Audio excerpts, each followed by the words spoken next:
Saya tidak pernah bosan mengangkat kisah tentang para ilmuwan Indonesia yang masyhur di negeri orang. Mereka itu membuat kita kagum, bangga bahwa ada orang-orang Indonesia yang mampu bersaing dengan bangsa-bangsa lain di kancah internasional.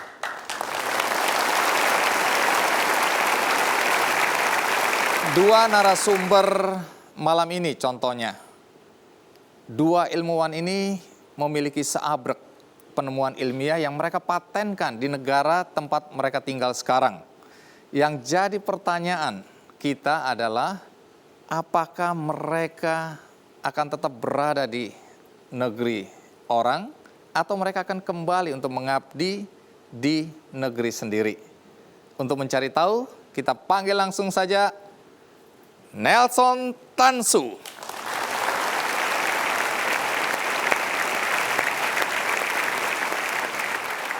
Iya, terima kasih banyak. Masih banget. Iya, masih muda jadi saya panggil Bung Nelson aja ya. Nelson juga boleh. Oh Nelson, Iya. Bung aja lah. Bung Nelson, selamat datang di Indonesia.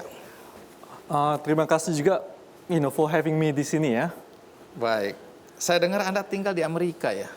Iya, di kota Bethlehem, Pennsylvania. Pekerjaan Anda sebenarnya apa ini? Saya jadi profesor di Lehigh University. Profesor? Iya, sudah. Semudah ini?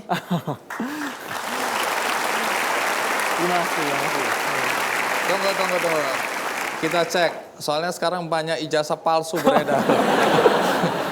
Benar juga. Banyak gelar-gelar yang kemudian kita ragukan. Anda profesor beneran? Beneran kebetulan. Kebetulan beneran ya? Iya, kebetulan beneran. Iya. Udah 12 tahun di Lehigh sih. Oh, tunggu dulu, Anda umur berapa sekarang? Sekarang umurnya 37. Tunggu dulu, 37 sudah profesor? 37 tahun ya, bener.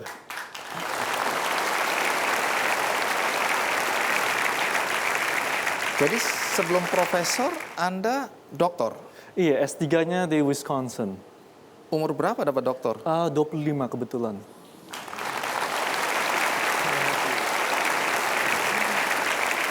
Berapa lama Anda sebenarnya sudah tinggal di Amerika? Saya pergi ke Amerika waktu umur 17, waktu pendidikan S1, setelah selesai dari SD sampai SMA di Sutomo 1 Medan ya. Jadi waktu S1 umur berapa?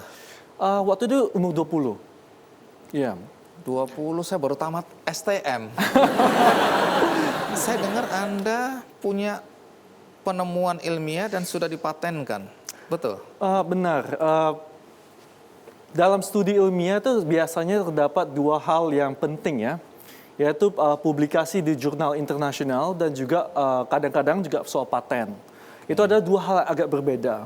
Okay. Kalau jurnal ilmiah itu lebih kayak mengenai soal hal-hal yang merupakan penemuan pertama gitu di dunia ini ya. Dan juga paten-paten itu biasanya lebih fokusnya pada inovasi yang untuk aplikasi kepada semoga untuk adalah aplikasi di industri gitu.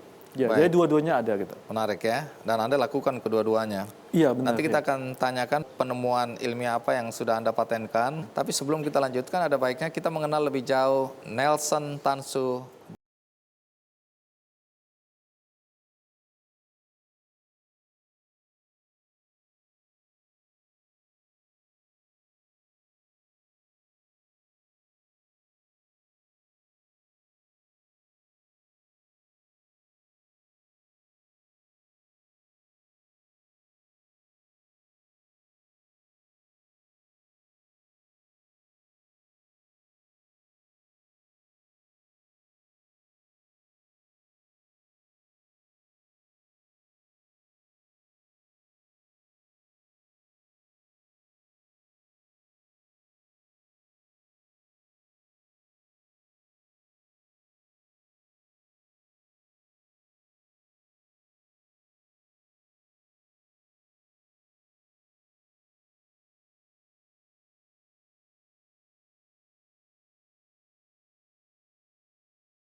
3 tahun kemudian, Nelson lulus dengan predikat summa cum laude. Prestasi luar biasa Nelson ini membuat berbagai universitas di Amerika menawarkan beasiswa. Namun, Nelson tetap melanjutkan studi S2 dan S3-nya di Universitas Wisconsin hingga akhirnya meraih gelar doktor di bidang electrical engineering pada tahun 2003 saat usianya baru 25 tahun. Kini, Nelson mengajar sebagai guru besar di Lehigh University, Pennsylvania, Amerika. Ia mengajar mahasiswa di tingkat master, doktor, serta postdoktoral di Departemen Teknik Elektro dan Komputer. Ia melakukan ratusan riset dan menulis ratusan jurnal yang telah dipublikasikan di berbagai konferensi di tingkat internasional. Ia juga memiliki 14 paten atas temuan ilmiahnya. Prestasi Nelson ini sungguh membanggakan nama Indonesia.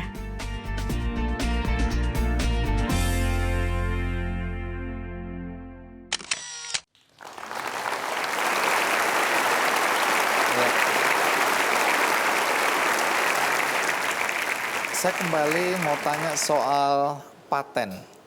Jadi penemuan ilmiah atau inovasi yang Anda lakukan, apa yang membuat Anda merasa bahwa itu layak dipatenkan? Bidang kita itu ada dua yang dapat saya katakan secara garis besarnya. Yang satu itu adalah teknologi semiconductor yang dipakai untuk membuat LED teknologi. Lampu-lampu LED yang kita kenal itu? LED teknologi itu lampu-lampu yang menggantikan bola lampu yang biasanya kurang efisien ya.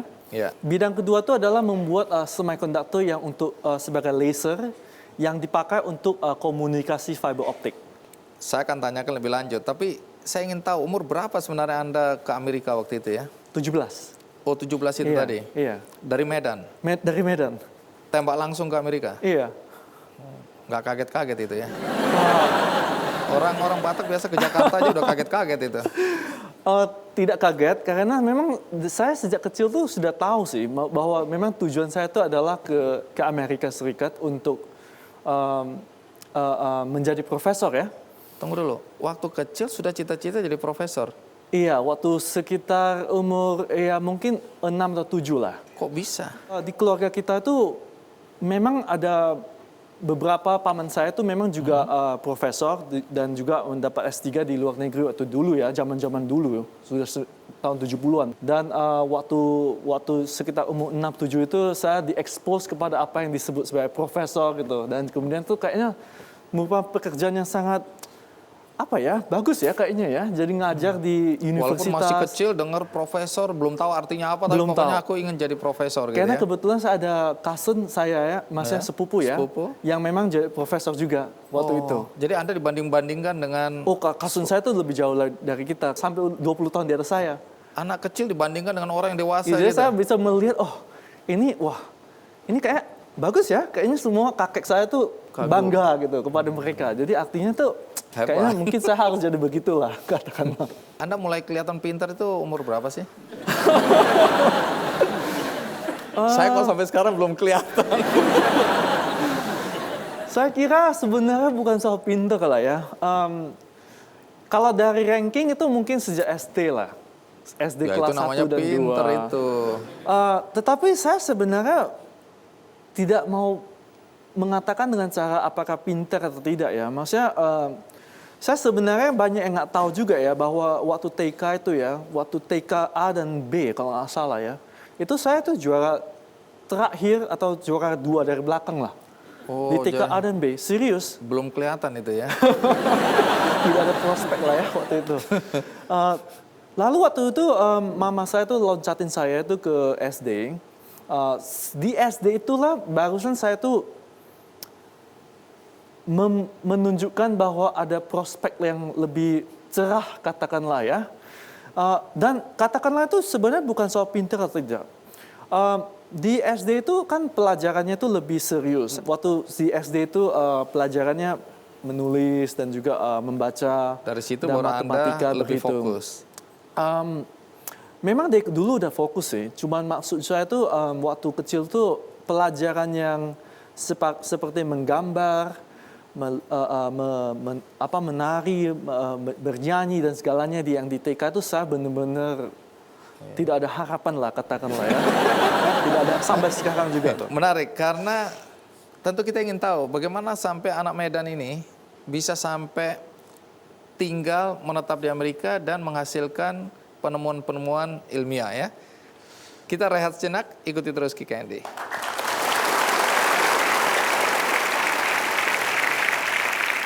Saya dengar belakangan Anda tertarik untuk membuat komik cerita tentang Anda.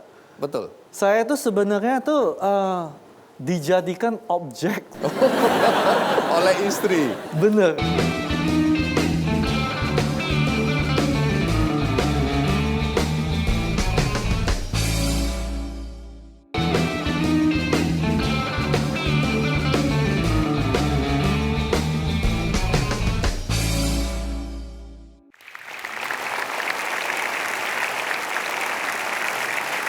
Baik, kita lanjutkan ya, Bung Nelson.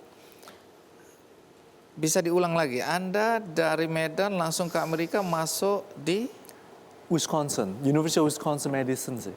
atas biaya sendiri atau? Atas biaya orang tua waktu itu. Oke, jadi waktu Anda sekolah atau melanjutkan kuliah di Amerika, ambil jurusan apa? Awalnya saya masuk di fisika, Oke. lalu saya mendapat tekanan dari ibu waktu itu yang ingin saya mencari profesi selain fisika. Kenapa fisika? Apa yang salah? Mungkin fisika itu lebih diasosiasikan sebagai profesi yang sulit mendapat pekerjaan yang dapat katakanlah dengan income yang baik ya. Lalu untuk kompromi, saya itu lalu mengambil jurusan teknik elektro dan juga fisika untuk menyenangkan mama saya lah katakanlah. Ya. Tapi hal tersebut adalah hal yang baik karena itu adalah hal yang tepat sekali untuk saya sendiri dan semua inovasi di laboratorium saya sendiri dan juga publikasi ilmiah kebanyakan berdasarkan expertise yang berada pada dua bidang ini, fisika dan juga teknologi. Dan padahal awalnya itu adalah untuk hanya menyenangkan mama saya waktu itu. Tapi sekarang Anda merasa bahwa itu Hal itu adalah hal yang tepat. tepat ya. Iya. Tunggu dulu, Anda menyelesaikan S1 berapa lama? Waktu itu sedikit di bawah 3 tahun, ya 2 tahun 9 bulan lah. Sebelum 3 tahun udah selesai? Iya, waktu itu. Iya. Predikatnya? Summa cum laude lah ya. Saya kira tamatan Summa cum laude. Saya kira tamatan terbaik di Wisconsin sih waktu itu. Wow. Di seluruh universitas waktu itu. Summa cum Tapi laude. saya sebenarnya tuh memberikan kredit tersebut ya kepada kakek saya sih. Maksudnya? Karena saya masih ingat waktu itu saya masih kelas 2 SD. Saya juara 1 ya di kelas 2 SD. Pulang sebagai anak SD kan seneng gitu. Wah juara 1 gitu. Seneng gitu. Lalu wah kayak bangga lah katakanlah. Dia langsung lihat saya gitu. Kakak saya bilang, kenapa Anda tuh sangat begitu senang gitu? Juara 1 di kelas 2. Iya benar. Apa hebatnya itu juara 1 di kelas 2 SD? Lalu dia bilang, kalau kamu juara 1 memang itu yang beliau tuh expect dari saya. Dan kalau Anda tuh tidak juara 1, itu baru ada masalah dengan kita. Lalu waktu itu saya melihat gitu, wah ekspektasinya begitu tinggi. Gitu. Nah. Baik, jadi ilmu yang Anda pelajari ini, kami walaupun sudah dengar tapi mungkin terutama saya ini nggak ngerti. Saya merasa Anda hebat tapi nggak ngerti ilmu Anda ini apa. Bolehkah dijelaskan ilmu Anda ini apa manfaatnya untuk manusia? Begini, saya dapat katakan mungkin satu hal yang paling penting ya, yang kita lakukan itu adalah dalam bidang LED teknologi gitu. LED itu lampu ya, lampu itu ya kayak apa ya untuk lighting ini ya. Lampu ini sebenarnya ya mengambil energy consumption yang sangat besar gitu di dalam hidup kita. Sekitar 22% dari listrik yang digunakan ini adalah untuk lampu ini biasanya. Di Amerika ya, saya nggak tahu di Indonesia ya, pasti ada statistiknya yang berbeda sedikit. Tetapi antara 22% sampai sekitar 30% biasanya. Jadi artinya, kalau kita itu bisa 10 kali lebih efisien, kita itu dapat mengurangi sampai 20% sampai 25% dari listrik punya penggunaan listrik di dalam energi listrik dalam Jadi hidup terjadi kita ini. penghematan ini ya. Iya, kebetulan dari sana itu waktu sekitar dapat dikatakan sekitar tahun 2007-an lah ya. Kita itu publikasi beberapa hal yang penting dan juga paten beberapa hal yang penting. Dan sekarang ini hampir 40% dari LED yang diproduce yang digunakan di Amerika dan juga hampir lebih dari 80% di Asia itu menggunakan karya ilmiah kita dan juga paten dari kita tersebut. Dan iya. Menarik karena saya lihat di kantor-kantor, di rumah-rumah sekarang ini sudah menggunakan LED ya. Iya. Karena penghematannya luar biasa sekali. Rumah-rumah jadi lebih hemat, energi lebih hemat ya. Itu di dunia. Jadi itu manfaatnya buat manusia. Saya dengar belakangan Anda tertarik atau mungkin didorong oleh seseorang untuk membuat komik cerita tentang Anda. Betul? Sebenarnya bukan saya ya. Siapa? Sebenarnya istri saya yang membuat bersama dengan adiknya. Saya tuh sebenarnya tuh dijadikan objek. Oleh istri. Bener. Nah, itu bener. kesamaan kita lagi itu ya. Yang merasa istrinya Nelson boleh berdiri? Oke. Oh, ini dia. Baik, terima kasih ya. Adela Gosali Yose ya, Iya. nama lengkapnya. Adela, dari mana ide atau gagasan membuat cerita bergambar kalau nggak salah tentang suami Anda? Dari mana idenya ini? Sebetulnya saya mulai pikir mau tulis buku ini buat anak aku. Saya punya anak udah 3,5 tahun sekarang dan itu waktu yang penting rasanya buat cultivate keinginan untuk membaca. Karena membaca itu sangat penting ya buat dia orang personal growth sampai tua tuh penting gitu. Dan karena itu saya pikir ya kenapa saya nggak tulis papanya punya cerita, soalnya papanya memang suka baca buku dan dia sendiri juga benefit banyak sekali lewat baca-bacaan dia. Dan karena itu saya tulis buku itu. Jadi semoga buku ini bukan cuma buat anak aku tapi bisa buat lebih banyak anak-anak yang bisa mendapat something gitu Dari buku itu dari ya. buku itu.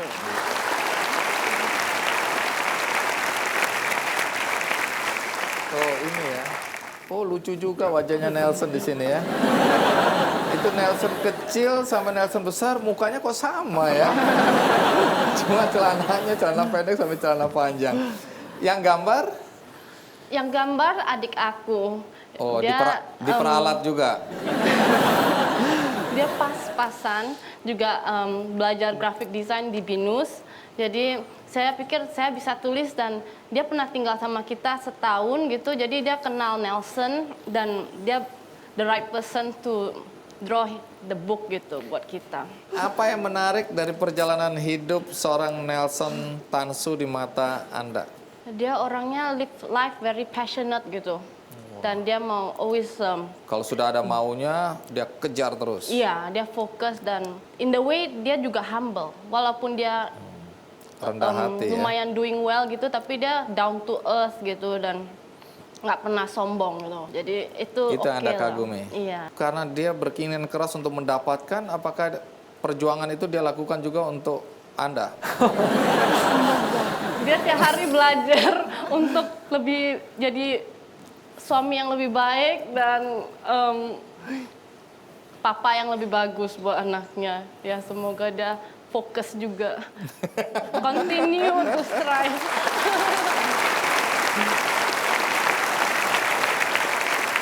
Nah, apa enaknya jadi istri profesor, ilmuwan? Saya senang dia bisa try to make the world a better place lah ya. Ya, Membuat for this- bumi ini lebih baik lah untuk manusia ya. Ya. Nggak enaknya punya suami seperti ini, ilmuwan. Nggak terlalu banyak nggak enaknya ya. Loh, Dia banyak kerja- nggak enaknya? Nggak banyak Oh, nggak nggak enaknya. banyak. Dia kerja dia punya, saya nggak ngerti dia punya research apa, tapi yang penting dia he's there for the family dan aku. Whenever we need to make a important decision as a family, he's there gitu. Oke, sesibuk-sibuknya dia masih tetap punya Iya, waktu yang untuk keluarga penting ya. dia pasti ya. Baik, menarik. Terima kasih. Terima kasih. Adelia.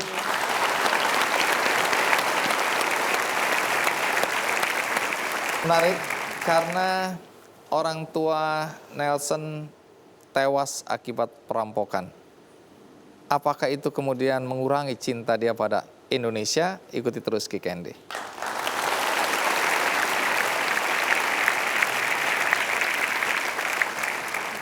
Setelah saya dapat menghadapi tantangan tersebut, tantangan yang lain itu sepertinya tidak begitu besar. Dibandingkan dengan kehilangan kedua orang tua secara tiba-tiba. Ya,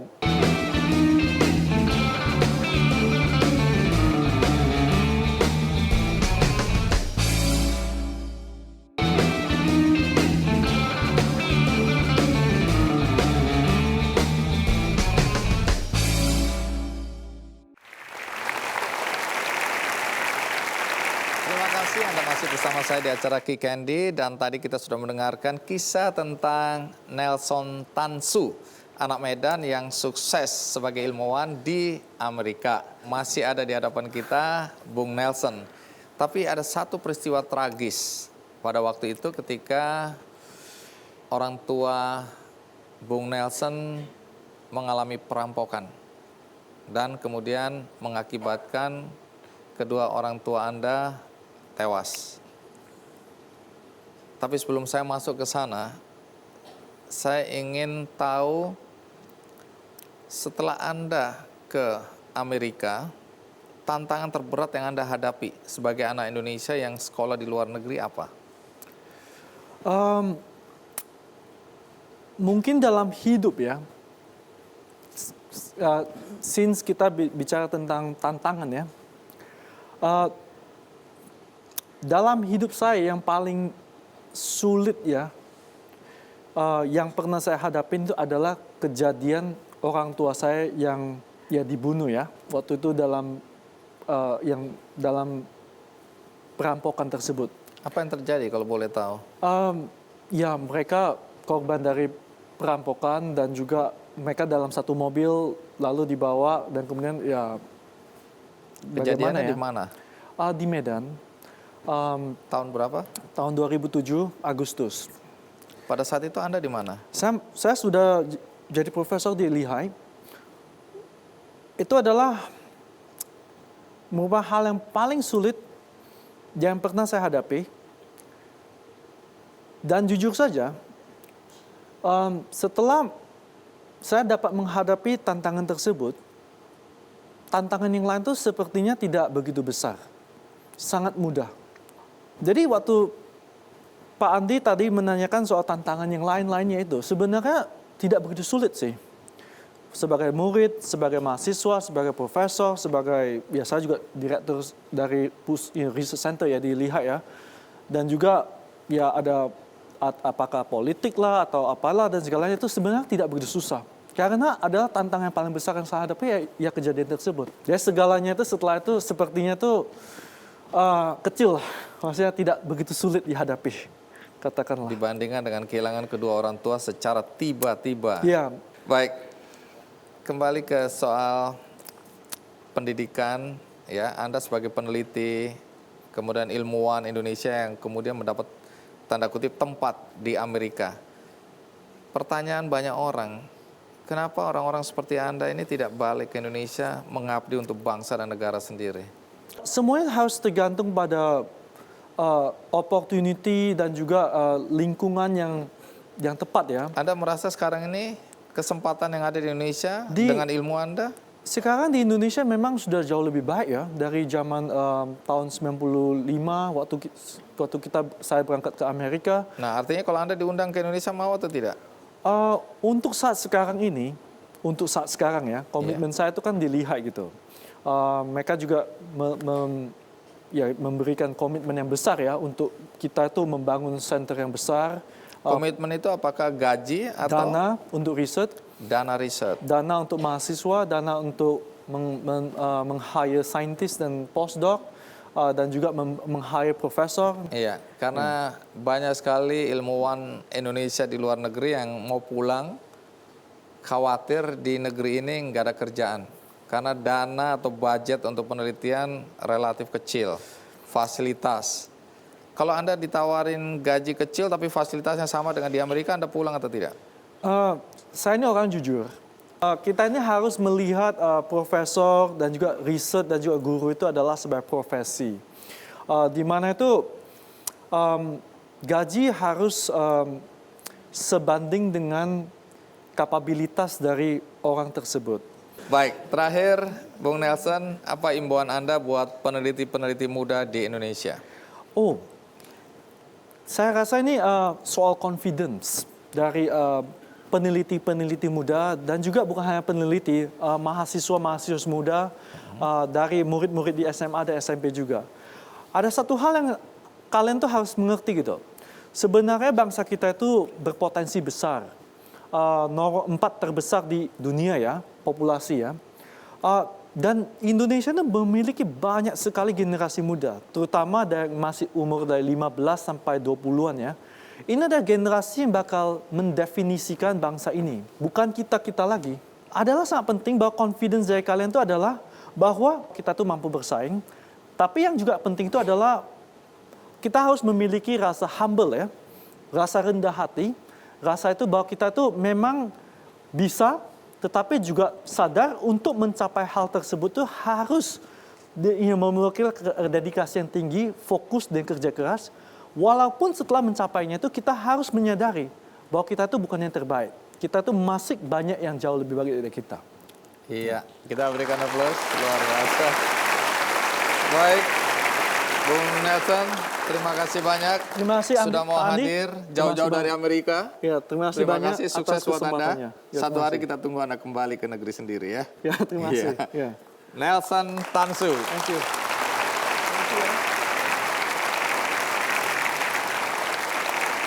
Tamu kita berikutnya punya banyak sekali paten di negara tempat dia tinggal sekarang, yaitu Swedia. Siapa dia? Mari kita sambut Basuki Endah Prianto.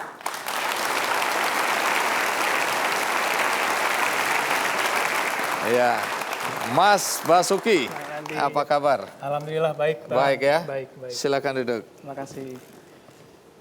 Anda, saya lihat di catatan saya, alamatnya di Swedia. Betul. Jadi Anda tinggal di Swedia sekarang ini? Saya sudah tinggal di Swedia lebih dari 7 tahun. Oke. Tapi Anda warga negara? Tetap WNI, Tetap WNI. warga negara Indonesia. Iya, paling tidak saya agak lega dikit ya. Kenapa Anda tinggal di Swedia ya? Saya tinggal di Swedia, ada banyak faktor Bang Andi. Faktor umumnya yang pertama kali itu dari termotivasi sama terinspirasi oleh orang tua saya. Termotivasi dan terinspirasi oleh orang tua sehingga tinggal di Swedia. Untuk bekerja berkarya dimanapun. Oke, nanti Anda jelaskan ya. Iya. Sebagai ilmuwan atau orang Indonesia yang bekerja di luar negeri, saya dengar Anda punya cukup banyak paten ya. Betul. Berapa banyak paten? Sampai sekarang ada 23 paten. 23 paten dan masih ada sekitar 4 masih under review. Nggak cukup banyak. Jadi paten-paten itu dipatenkan di mana? Semuanya di Swedia. Semuanya di Swedia. Semuanya di Swedia, ya. Baik, menarik ya. Nanti jelaskan apa saja itu. Dan sekali lagi saya selalu ingin tahu apa manfaat ilmu yang Anda pelajari dan Anda terapkan dalam industri. Nanti industri Anda apa? Telekomunikasi. Telekomunikasi. Baik, kita semua pasti penasaran, tapi kita rehat sejenak. Ikuti terus Kick Andy.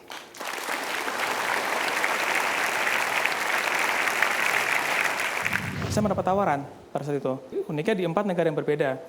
Di mana aja? Di Denmark sendiri, di Finland, di Jerman, dan di Swedia. Kenapa mereka begitu tertarik sama Anda? Ilmu Anda apa hebatnya?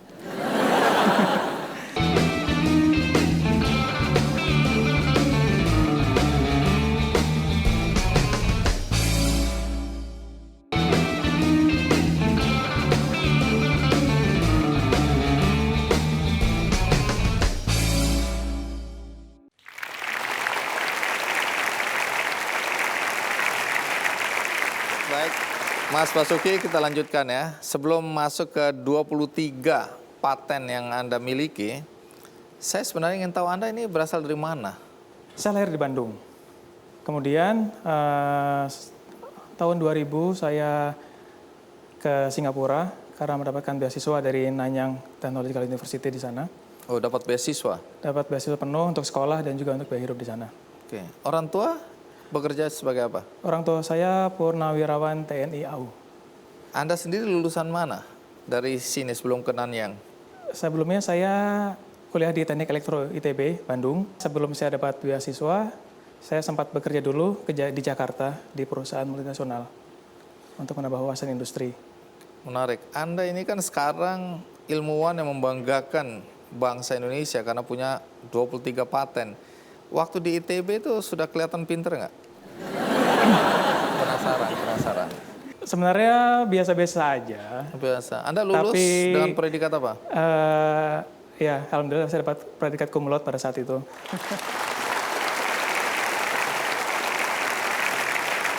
Oh, itu sebabnya Anda dapat beasiswa ke Nanyang? Itu salah satunya ya. Baik, sebelum kita lanjutkan, ada baiknya kita ikuti dulu kisah tentang Basuki Priyanto berikut ini.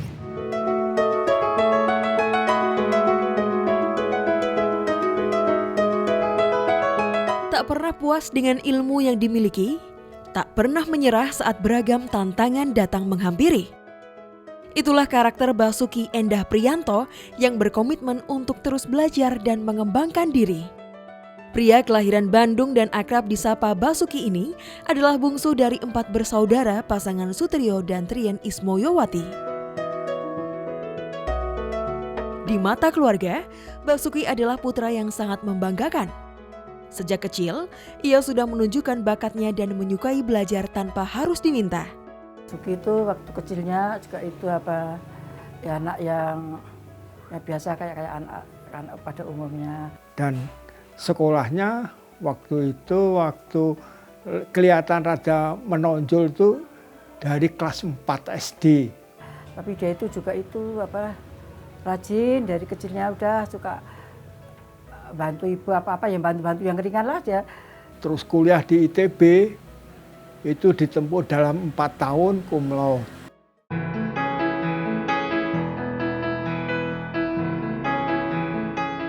Memiliki minat pada IT sejak kecil, Basuki menempuh pendidikan S1-nya di ITB. Ia kemudian melanjutkan pendidikan S2-nya di Nanyang University di Singapura, serta pendidikan S3 di bidang wireless communication dan meraih gelar doktor di Aalborg University di Denmark. Basuki kemudian berkarir di dunia profesional dengan melakukan riset dan pengembangan di Swedia. Dan saat ini, ia menjadi senior spesialis algorithm design yang bertugas memimpin sebuah grup riset untuk teknologi komunikasi.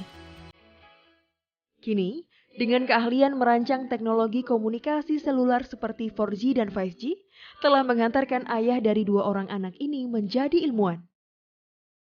Beberapa temuannya di bidang teknologi telah diakui dunia dan puluhan paten atas nama Basuki sudah tercatat di Swedia. Saya mengharapkan sekali sebagai orang tua, Basuki itu bisa kembali ke Indonesia dan bisa bermanfaat untuk orang di Indonesia. Tapi dengan syarat Basuki di Indonesia harus sudah menyediakan SDM-nya. Kendati jauh dari tanah air, peneliti muda ini terus berkontribusi untuk Indonesia. Saat berada di Indonesia, ia selalu menyempatkan diri memberikan mata kuliah umum di beberapa universitas.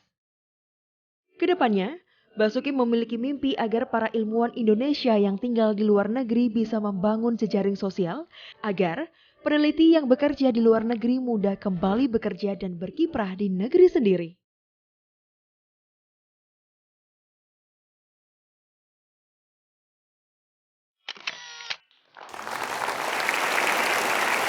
Ya, menarik mengikuti perjalanan pendidikan Anda ya. Dari ITB, lulus cum laude, kemudian ke Nanyang University di Singapura. Nah, sesudah di Nanyang kemana Anda? Setelah selesai S2, saya sempat bekerja di di NTU, di tempat yang sama selama 3 tahun. Lalu saya ke Denmark untuk studi S3. Studi apa di sana? Di sana saya mengambil S3 di Wireless Communications. Kenapa tertarik pada bidang itu? Dari kecil memang saya sudah termotivasi untuk masuk bidang teknik elektro, terutama telekomunikasi. Kenapa itu? Awalnya saya lihat orang tua saya yang bidangnya engineering, lalu di keluarga juga ada paman saya yang pada saya itu cukup sukses, dan mereka alumni teknik elektro, bidang telekomunikasi. Orang tua selalu bilang, tuh lihat paman kamu bisa sukses. Jadi itu tetap terngiang-ngiang. Itu mempengaruhi itu ya? Mempengaruhi ya. Jadi akhirnya Anda meraih gelar doktor? Akhirnya tahun 2008 saya meraih gelar doktor. Di bidang wireless communications, sebelum pindah ke Swedia. Oke. Ini perlu saya tambahin lagi. Jadi setelah selesai S3, itu saya berpikir ini apakah saya terus di akademik, postdoktoral, atau jadi profesor, mungkin seperti Profesor Nusa Tansu, atau masuk jalur industri. Dan alhamdulillah saya mendapat tawaran pada saat itu. Uniknya di 4 negara yang berbeda. Di mana aja? Di Denmark sendiri, di Finland, pada saat itu ada salah satu perusahaan mobile phone terkemuka, di Jerman, dan di Swedia. Kenapa mereka begitu tertarik sama Anda? Ilmu Anda apa hebatnya? Pada saat itu S3 saya itu mengenai 4G. Itu tahun 2005. Jadi itu selagi fase standarisasi 4G, lagi booming-boomingnya, dan masuk di Indonesia tahun sekarang ya. Baru-baru. Hampir 10 tahun ya. Oh, itu yang membuat mereka tertarik pada Anda? Karena bidang yang ditekuni memang seksi waktu itu ya? Seksi, ya. Sampai sekarang. Muncul sekarang dari segi riset muncul 5G.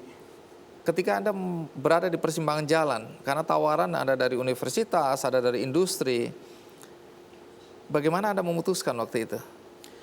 Saya memutuskan untuk mengambil industri karena dari pandangan saya, industri itu lebih dinamis.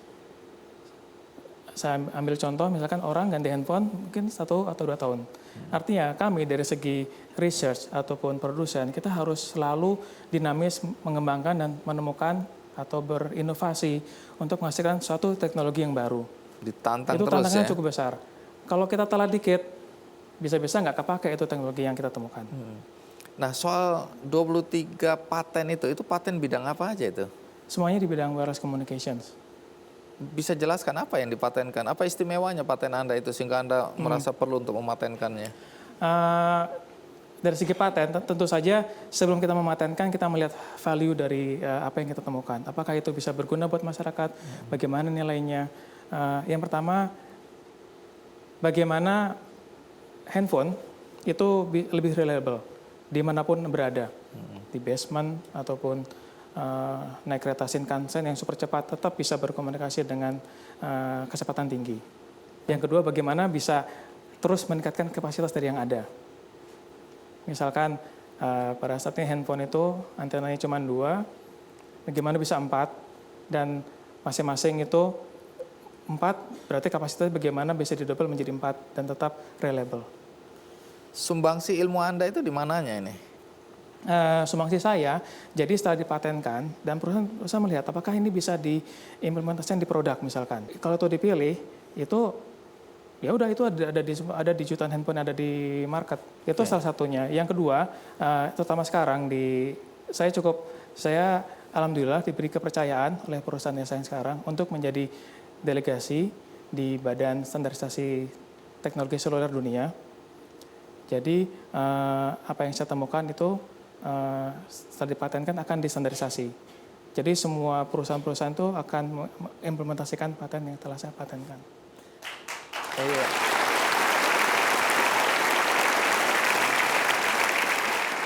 Kalau Anda patenkan begini, hak patennya ada di perusahaan atau di Anda? Paten itu mahal, Bang Andi. Untuk mematenkan untuk harus mematen bayar itu mahal. sekali. Untuk mematenkan dan untuk memelihara itu cukup mahal. Jadi timbal baliknya si perusahaan juga memberikan istilahnya invention award buat kita para paten, buat kita para inventor ini. Tapi itu berarti milik perusahaan? Itu pada akhirnya milik perusahaan ya. Baik, jadi sekarang Anda bekerja untuk? Perusahaan apa? Saya bekerja di Sony Mobile Swedia. Uniknya saya satu-satunya orang Indonesia di Satu-satunya orang Indonesia. kantor.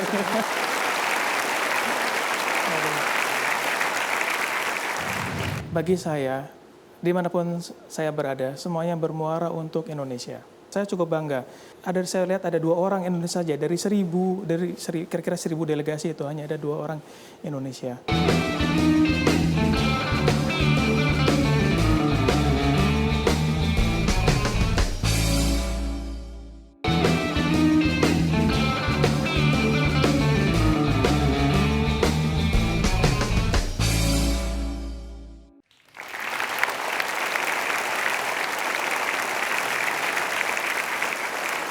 Terima kasih Anda masih bersama saya dan topik kita kali ini adalah para ilmuwan Indonesia yang masyhur di negeri orang. Dan masih ada Mas Basuki. Mas Basuki, saya dengar kabar bahwa walaupun Anda sekarang berada di Swedia, tapi banyak sekali negara yang naksir sama Anda, mengincar, mulai menggoda dengan iming-iming macam-macam untuk pindah ke perusahaan mereka atau mengajar di universitas. Tapi Anda kelihatannya masih tetap bertahan di Swedia. Kenapa? Jadi sambungan tadi setelah mendapat tawaran dari beberapa tempat, saya berdiskusi dengan pembimbing saya. Katanya, oke, baik, kamu punya pilihan opsi karir buat kamu. Sekarang, think about your family. Di mana mereka paling betah. Wah, ini pinter mereka. Betul. Ini ya. Jadi akhirnya saya pilih Swedia. Pertama karena di sana ada Ericsson, itu perusahaan terkemuka bidang telekomunikasi. Saya bergabung di sana. Yang kedua, istri saya bisa sekolah. Dan sekarang saya S3 juga sebagai staf peneliti di Lund University Hospital, Swedia. Yang ketiga, pada saat itu saya baru startup family. Jadi saya pilih negara yang dikenal. Ini kayak bisnis ya, startup family gitu ya. Kalau di sini bisnis baru startup gitu ya. Untuk Swedia tuh masalah family tetap nomor 1. Terus fasilitas apa yang Anda dapatkan? Dari segi riset saya kira hampir sama ya, di negara Eropa cukup advance mengenai hal ini. Kemudian ya masalah keluarga, misalkan kalau saya punya anak gitu lahir di sana, kami diberi kesempatan untuk ngambil cuti. Itu cukup luar biasa banyaknya. Berapa lama cuti? Kita berdua itu bisa mendapatkan cuti 480 hari kerja. Cuti 480 hari. Jadi kalau mewah sekali. Dengan cuti gitu gaji dibayar penuh atau? Hampir penuh, kira-kira 80 hingga 90%. Oh, jadi tidak terlalu masalah ya? Tidak terlalu masalah ya. Tapi gaji kompetitif? Sangat-sangat kompetitif di sana ya. Oke, jadi itu yang membuat Anda betah di sana ya. Selain karena istri juga bekerja. Nanti saya akan tanya karena istri Anda juga hadir di sini ya. Sang istri tercinta Ihdina Sukma Dewi sudah ada bersama kita. Boleh berdiri? Iya. Terima kasih Mbak Dina. Jadi boleh tahu Anda lulusan mana? Saya lulusan Universitas Pajajaran, Fakultas Kedokteran, angkatan tahun 2000. Oh, Anda sekarang dokter? Saya sekarang dokter. Dokter praktek di Swedia? Saya sekarang lebih banyak menghabiskan waktu di bidang penelitian kedokteran, lebih tepatnya penelitian di bidang kardiologi. Oke. Dan saya dengar Anda masih ingin mengejar gelar doktor juga ya? Iya, alhamdulillah kebetulan saya sekarang mahasiswa doktoral di bidang kardiologi di Lund University. Swedia? Swedia. Iya. Dan pada saat yang bersamaan juga saya research staff di bagian kardiologi Lund University Hospital.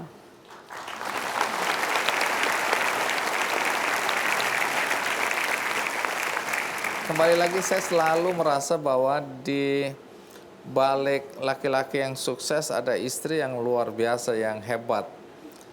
Apa yang Anda kagumi dari Mas Basuki? Sebagai suami boleh, sebagai ilmuwan boleh? Sebagai seorang ilmuwan, Mas Basuki ini adalah orang yang sangat rendah hati menurut saya. Ada beberapa hal yang misalnya tentang patennya Mas Basuki gitu. Itu saya kok taunya dari orang lain gitu. Jadi ketika saya mungkin bertemu dengan koleganya Mas Basuki gitu di kantor gitu, saya melihat bagaimana respect mereka gitu terhadap Mas Basuki gitu. Sementara di rumah Anda suruh-suruh gitu. Artinya nggak pernah pamer suami Anda kepada Nggak Anda? pernah, iya. Nggak Anda pernah bilang. kaget-kaget, prestasinya orang lain yang Iya, yang menyampaikannya. memberi apresiasi gitu. Jadi ya itu menurut saya itu poin pertama. Dan poin kedua, Mas Basuki ini sangat cinta terhadap keluarganya, terutama terhadap ibunya. Mas Basuki ini tidak pernah, sejak kita menikah itu tidak pernah luput untuk menelpon ibu dan memberi kabar dimanapun kita berada. Walaupun terutama dengan pekerjaannya sekarang gitu, Mas Basuki sering traveling, tapi beliau selalu memberi kabar terhadap ibunya. Dan itu satu hal yang bagi saya sangat saya appreciate dari Pak Mas Basuki.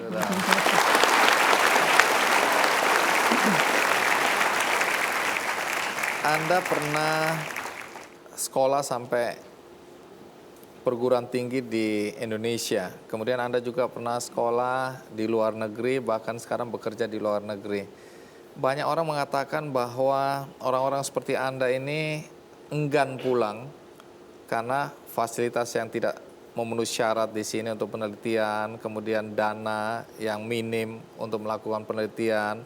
Tapi kalau dari sudut pandang Anda sendiri, bagaimana Anda membandingkan antara di luar negeri dengan di Indonesia? Apa kelemahan-kelemahan di Indonesia? Kalau dari sudut pandang saya, yang pertama itu adalah komitmen pemerintah itu cukup penting.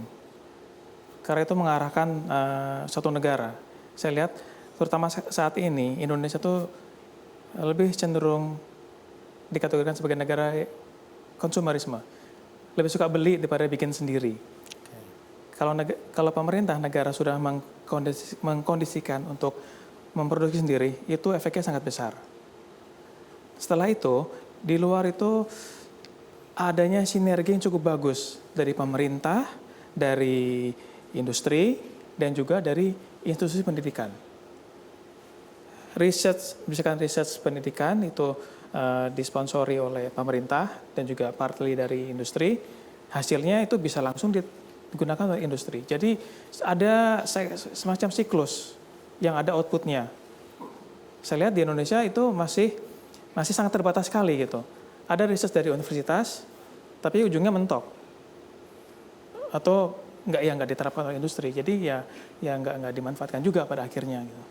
Baik, saya selalu ingin tahu kalau Anda nantinya diminta pulang, orang tua Anda tadi, ayah Anda ingin Anda pulang, tapi kalau ada kesempatan Anda diminta pulang, apakah Anda bersedia? Tapi sebelum ke sana, saya ingin ke Ahmad Aditya. Adit, ya.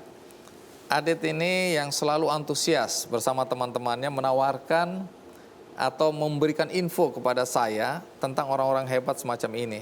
Karena Adit termasuk penggagas dari I4. Nah, coba jelaskan apa itu I4 itu?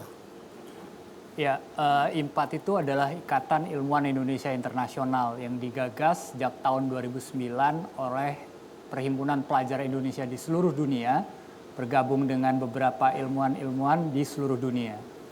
Pada tahun 2009, kita mendeklarasikan Ikatan Ilmuwan Indonesia Internasional di Den Haag, dan pada saat itu juga kita berhasil mengumpulkan sekitar 800 ilmuwan Indonesia yang ada di luar negeri. Dan sejak itu, maka I4 terus berkembang dan ada beberapa hal sebenarnya yang kita lakukan. Dalam jangka pendek yang kita lakukan adalah menginformasikan dan memetakan potensi ilmuwan kita yang ada di luar negeri. Apa itu bidangnya? tujuan awalnya? Tujuan awalnya itu. Oke, terus? Kemudian apa yang mereka lakukan, bagaimana mereka berkarya di luar negeri, dan membuat itu jadi satu data yang kemudian terus kita update sampai saat ini. Nah, itu yang jadi tujuan awal. Kemudian di tahun-tahun setelah I4 berdiri, kita coba menghadirkan pemikiran-pemikiran inovatif dari ilmuwan-ilmuwan kita yang ada di luar negeri untuk hadir di kampus-kampus di ruang kelas. Nah, akhirnya muncullah ide seperti kuliah online waktu itu yang digagas dari luar, menghadirkan dengan teknologi komunikasi, kemudian disambungkan dengan di ruang-ruang kelas. Setelah ini berjalan hampir beberapa bulan, akhirnya jadi makin berkembang. Kita sampai buat kuliah online di Papua, kita buat kuliah online di Pasuruan, kita buat kuliah online di Kajen, yang makin lama makin banyak gitu. Nah, dari perjalanan kita itu ternyata berkembang lagi gitu. banyak sekali mahasiswa-mahasiswa S1 di Indonesia ataupun pelajar-pelajar kita yang ada di Indonesia itu tertarik untuk jadi ilmuwan seperti orang-orang yang memberikan kuliah tamu tadi. Nah, kemudian muncul lagi ide kedua adalah bagaimana menghadirkan informasi tentang potensi bisa kuliah ke luar negeri itu langsung ke pelajar dan mahasiswa yang ada di Indonesia. Hal ketiga yang sebenarnya sempat kita mau rintis dan kita coba gagas sampai sekarang adalah bagaimana melakukan transfer dari ilmu yang ada di luar untuk bisa berkembang jadi satu teknologi yang aplikatif di Indonesia. Kita coba untuk mempertemukan 3 elemen tadi yang seperti Mas Basuki bilang, kampus, industri, dan juga pembuat kebijakan untuk duduk di dalam satu meja. Dan memang banyak sekali tantangan yang menurut saya perlu kerja keras untuk bisa mengaplikasikan hal ini. Gitu. Baik, jadi ini masih tetap semangat tapi ya. Ya.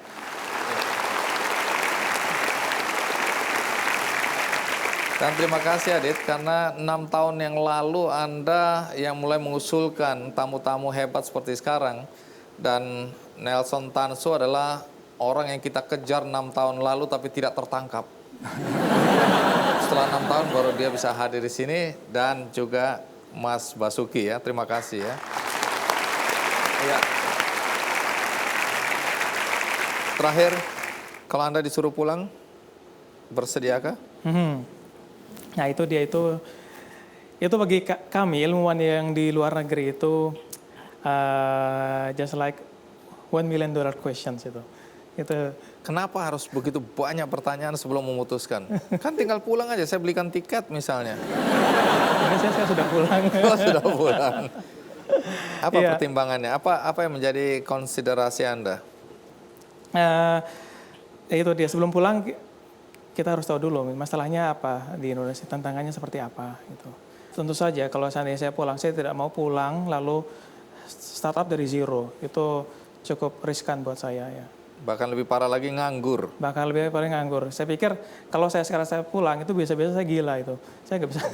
Karena itu tadi seperti Pak Nelson bilang, itu apresiasi dari pemerintah buat kita ilmuwan itu masih sangat kurang. Gitu. Banyak sekali cerita-cerita yang misalkan dulu yang sekolah terus pulang jadi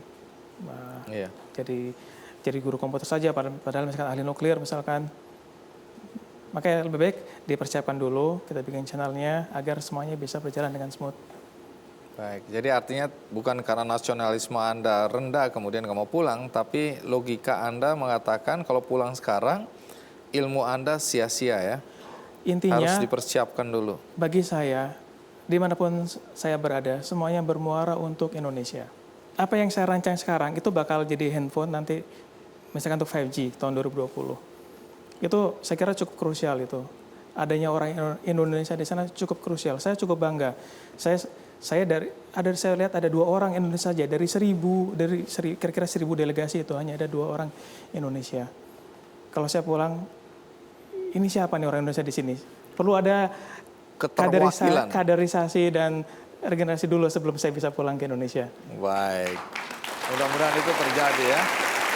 Baik, terima kasih Mas Basuki sudah mau hadir di acara ini. Sama-sama Bang Andi. Dan jangan kemana-mana, karena setelah ini kita akan menyaksikan satu pertunjukan menarik di Kick Andy Show. Ikuti terus Kick Andy.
Ternyata wajah siapa itu? Si botak. Ya, kita berikan aplaus dulu untuk dua performer kita. Boleh tahu? Anda menamakan diri Anda berdua ini apa? DNA Performance Art. Oh.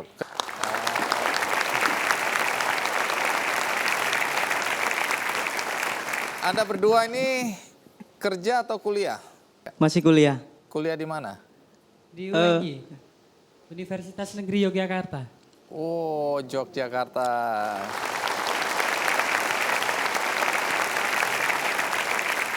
Jurusan apa? Kebetulan kita di jurusan seni rupa. Kebetulan lagi. Kebetulan lagi ya. Kebetulan seni rupa. Dari mana ide melukis dengan cara aneh tadi nih? Awalnya kita pas kita sedang ada kuliah sama dosen. Iya, kuliah ada estetika. masukan dari dosen, Iya. salah satu dosen kami. Jadi untuk membuat gimana caranya seni rupa nggak hanya dipamerkan di dalam gedung, tapi bisa ditunjukkan di atas panggung seperti ini. Kita Biasanya- berusaha memperlihatkan proses dari berkarya itu sendiri, Om.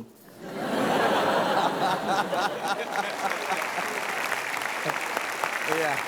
Biasanya kan kita lihat lukisan cuma pameran-pameran, tapi ini disajikan dengan cara yang unik ya. Sudah berapa lama mulai melukis dengan cara seperti tadi? Atraksi tadi. Kalau kita berdua sudah kurang lebih 5 bulan. Wow, baru berarti ya. Iya. Nah, dari melukis wajah saya tadi apa yang paling susah? Paling susah emang bagian kepala ya Om.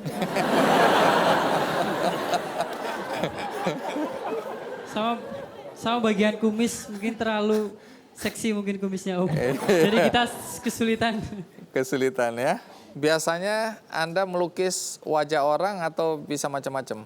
Untuk gambar-gambar biasa kita biasanya ke karikatur wajah. Biasanya kalau orang ulang tahun untuk ceweknya atau untuk orang tuanya kita bisa. Terus juga untuk dekorasi rumah, dekorasi interior kita juga menerima.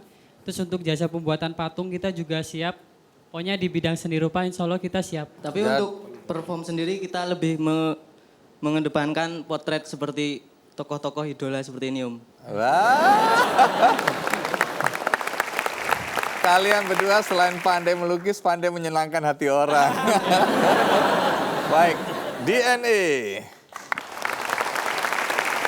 Terima kasih David dan Arif. Dan penonton seperti biasa di akhir acara ini saya akan membagikan satu buku bagus. Ini judulnya The Magic of Thinking Big. Dan ini saya bagikan untuk Anda satu-satu.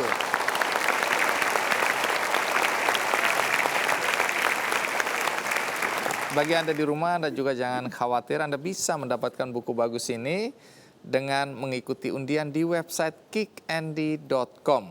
Akhir kata, semoga kita sebagai bangsa Indonesia bangga karena kita tidak kalah bersaing dengan bangsa-bangsa lain di dunia. Sampai jumpa.